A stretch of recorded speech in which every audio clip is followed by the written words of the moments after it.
your spouse asked you to go to counseling to them, to marriage counseling with them, would you go? And if you went, would you be all in? Would you just be checking off a box? Marriage counseling works, but you got to be all in. Case in point, Rob and Laura felt disconnected. They used to be so close, and now they weren't. The busyness of life was taking a toll on their marriage. Sound familiar? The problem is that many couples seem to just drift apart. And one day, they look and they think, who is this person I'm married to? If it happened overnight, we would hear alarms and sirens going off. But when we slowly drift apart, we hardly even notice. Rob and Laura, well, they were somewhere in between those two extremes. The alarms weren't yet going off, but it was close. As a counselor, there are things that I notice. Who makes the appointment? Usually it is the wife, and that's fine. But when the husband makes the appointment, it says a lot to me. It says that he's probably all in on this deal. Rob made the appointment.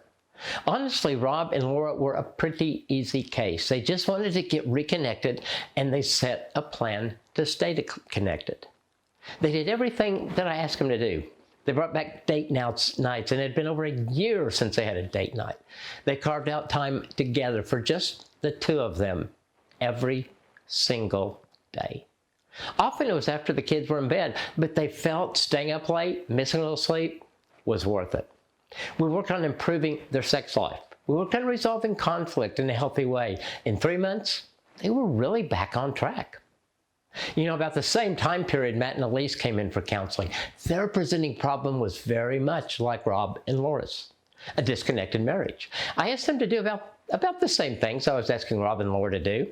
And as they came in for the second appointment a week later, their marriage was worse than the week before. So when you go to counseling, you expect things to get better. Certainly, depending on the situation, it can take some time, but that wasn't the case with Matt and Elise. They did nothing over the week, not even the simple things like a date or setting aside 15 minutes a day for each other. So in the session, we talked, and they made excuses, most of them by Matt. The following week, they were still at ground zero. This went on for a few weeks, and finally, Elise showed up for their appointment alone. She needed to see Matt care. She needed to see Matt take initiative, and he had not, and she had not seen it. She was facing the harsh reality that her husband just didn't want to put in the effort to improve their marriage. So if you came to counseling, which couple would you be? Would you be Rob and Laura, or would you be Matt and Elise? Making an appointment with a good Christian counselor can be one of the best decisions you make as a couple. But if you're not all in, you might be wasting your time. Being all in is part of building an awesome marriage.